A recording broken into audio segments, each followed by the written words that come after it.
Hello chess learners, today I am gonna show you one of the best game of Magnus Carlsen. I will teach you his strategies and tactics which he applied against David Navarra. This game is actually continuation of how to play like Magnus Carlsen series. If you haven't watched the previous videos of this series, then I would like to recommend you to go my channel playlist and watch Magnus games. Alright. Magnus had the white pieces and he opened with d4.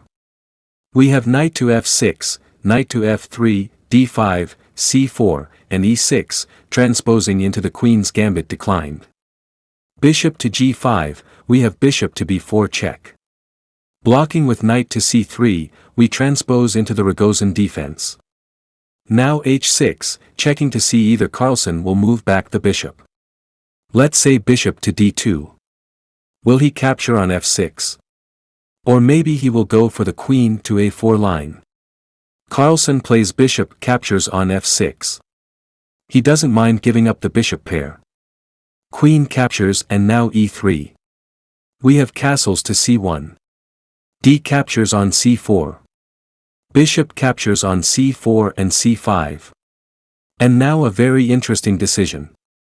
Carlsen plays d captures on c5, which of course seems it could be a bit dangerous. Let's say rook to d8 is played, attacking Carlsen's queen. But it's both fine for white and black. After queen b3, bishop captures on c5. But there's no real problem for white here. So instead knight to d7. Navarra simply keeps on developing. He will grab the c5 pawn with the knight. We have castles. Knight captures on c5 by Navarro, to b5. And now comes a6 attacking Carlsen's knight. We have knight b to d4. b5 now attacking Carlsen's bishop. Bishop back to e2. And now e5. A nice central thrust, making room for this light square bishop of his that's still undeveloped on c8. Here, Carlsen has to make a pretty big decision. The knight doesn't have all that many squares. If he goes something like knight to b3, then rook to d8 will be very dangerous for white. After white moves the queen, let's say queen to c2, bishop to f5 will trap Carlsen's queen. As you can see, Navarro's bishop is slicing all the way here. The light square bishop is slicing all the way here. The rook is controlling the entire d-file, and of course, the pawn is nicely guarding the c4 square. So this would be winning for Navarro. So here Carlsen had a different plan. He played knight to c2, which also allows Navarro to trap his queen. Navarro does play rook to d8, and this is the moment where it all happens. Carlsen doesn't really have a choice here, but he willingly went into this. He must capture on b4 and allow rook captures on d1. The queen has nowhere to go, and you cannot block the rook's attack towards the queen. So knight captures on b4. We have rook captures on d1, rook captures on d1, and now as Navarro's knight on c5 is attacked, you could move it to d7. Navarro goes for a5. So if Carlsen captures, Navarro will capture the knight on b4. First, Carlsen plays knight to d6, and here we have queen to d6. You have to defend the c5 knight. Of course, you can't defend it with something like queen to c6 because then knight d7 check will win the queen. So after knight d5, we have queen to d6 defending. And now comes knight captures on e5, a very nice move by Carlsen. If queen captures, then rook captures on c5. This will be very nice for white. Instead, Navarro goes for bishop to b7, attacking the knight on d5. We have bishop to f3, rook to c8, and now comes knight to g4, getting the knight out of harm's way as the queen was attacking it.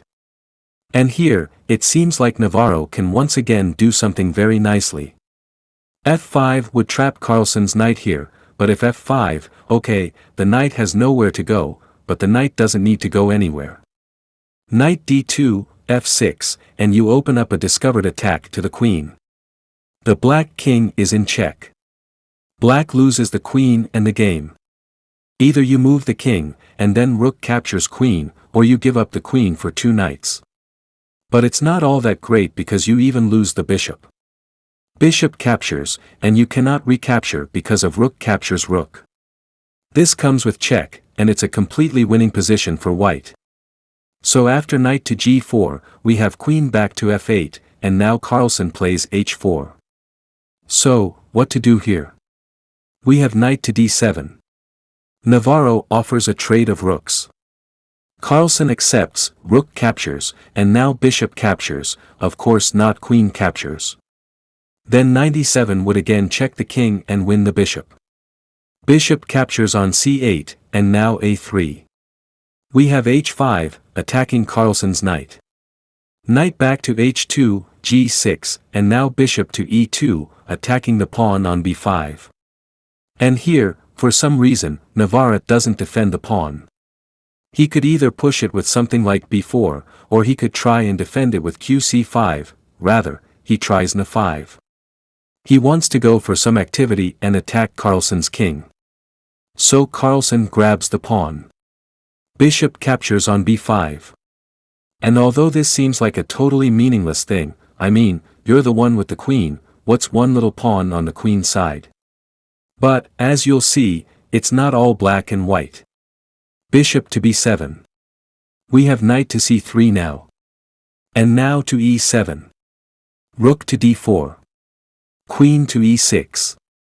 And now knight to f1. Carlsen has to remaneuver the knight to bring it back into the game. Queen to b3, attacking the b2 pawn. Carlsen defends it. Rook to d2. And now knight to c4. Navarro is forcing exchanges. So now either you will capture on c4, and then Navarro will capture the bishop. Carlsen rather goes for rook to d7. Okay, knight captures on b2.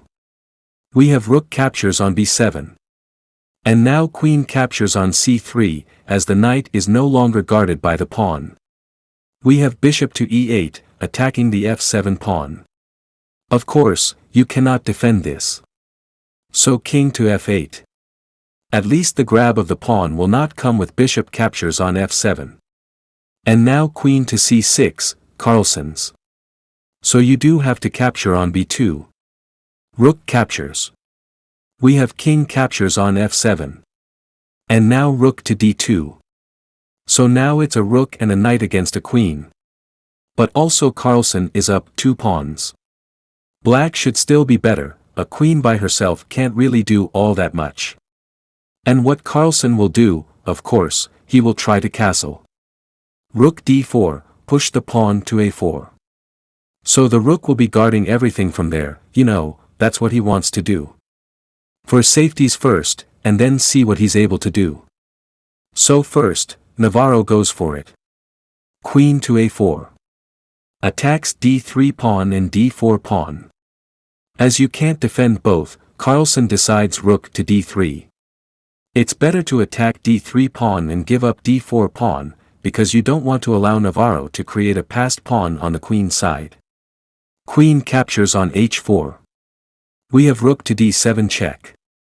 King moves and now rook back to d4, attacking the queen on e7 and now comes a4. Queen to a3. We have g3. Queen to a1. Tries to pin the knight. We have king g2. g4 comes, knight to d2 and now g4.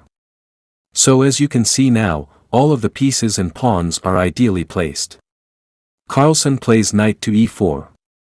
And now you can see that there's no real way for this queen to do anything. The pawns are guarded nicely.